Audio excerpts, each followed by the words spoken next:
I am heading to the Museum of the Navy. Museum of the Navy of the Spanish Armada, or the Navy of the Kingdom of Spain.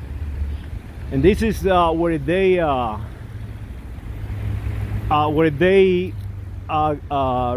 the Navy of Spain, all the submarines and all the frigates and helicopters and so on. And the head of the Navy is Philippe the Sixth, King of Spain. I've been trying to come here all my entire life,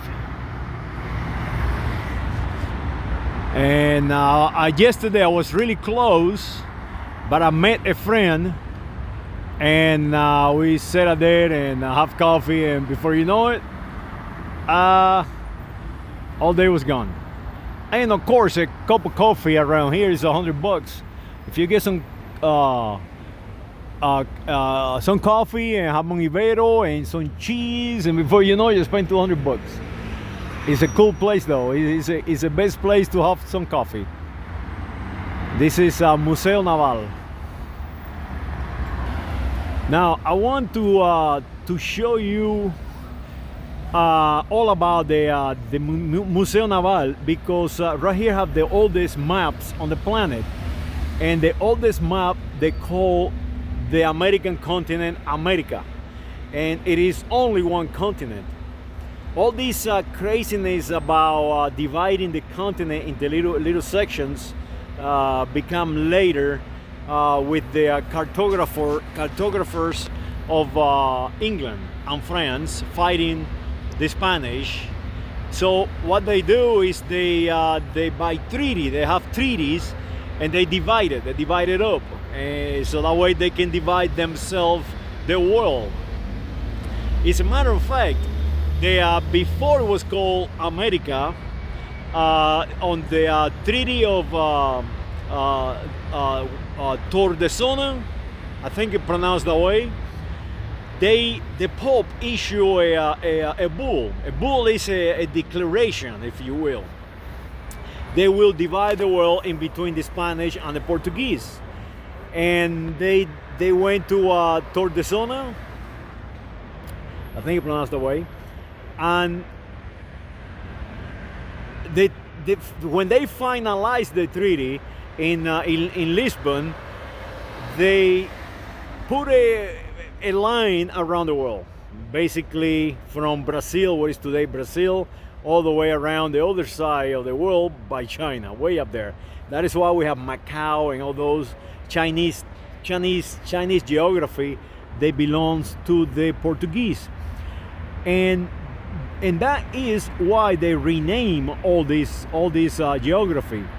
They rename it for political reasons, because to avoid how can I say, war, to avoid confrontations. For example, the idea was this: the earth belonged to God, the Pope controlled God. So it was the Pope responsibility to issue control of the geography of the earth. So whoever pay more or whoever have more influence will get the benefit of God. That have not changed. Today they changed the name of the American continent just like that. We are God and we can do whatever we want.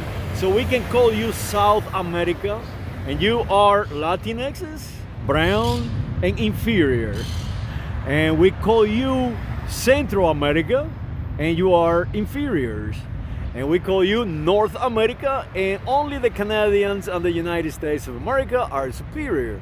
But just for a little while, because we are going to get very angry and we are going to destroy you into little pieces, and you are going to become just subjects, white, black, brown, and whatever else we assign to you. And that is how it actually works. The television in the Kingdom of Spain, I noticed they do not they do not assign to the islands a Central America name anymore, like in the United States of America. In the United States of America, they are so far behind these people, they continue to call it Central America to the Caribbean. But the Spaniards, they planning 800 years from now. So now they call the Caribbean what they always have called it, the Antilles, the greatest Antilles and the minor Antilles. So as you see, when it's convenient, they return to the origin or their geography, their mapping, their cartography, like they used to call it the West Indies or the Spanish Main. So they're going back to divide us in little pieces. Now Cuba is no longer Central America. Puerto Rico is no longer Central America. Hispaniola is no longer Central America. It's the Antilles. And the Spanish Minister of Culture is right now in Havana as we speak, in the Antilles, talking to his counterpart in the island, telling them that everything is going to be all right. So what they planning? I think they want to destroy that idea of Charles III of uniting the American continent in one entity, in one country, and they see that as a threat to lose control of humanity. They won't maintain control of humanity. And how they maintain control of humanity is dividing you. In my opinion, it is a failed strategy. It is a failed strategy because they already have done that for 500 years.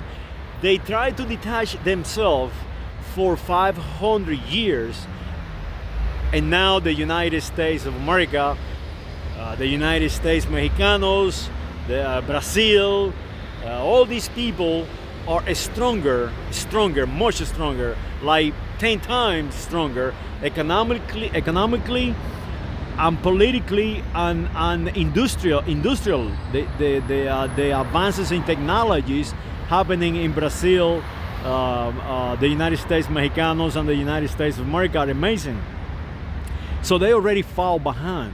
They already fall behind for that division, for creating division and believing that by dividing people they can conquer them.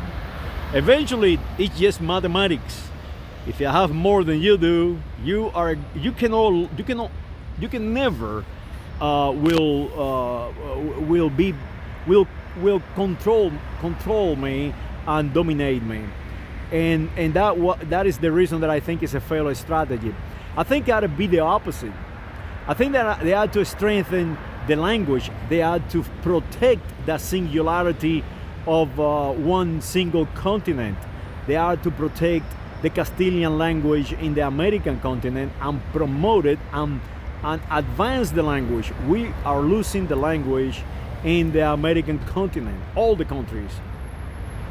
So that is the strategy I believe they had to take, not to divide us, but to become us, and to allow us to become them, to become one world, but not one world controlled by one leader. No, one world that everyone controls themselves. Every ethnic group, every biology, family, every nationality, every singularity become one species, the human species. Maybe that way we can survive. Saludos.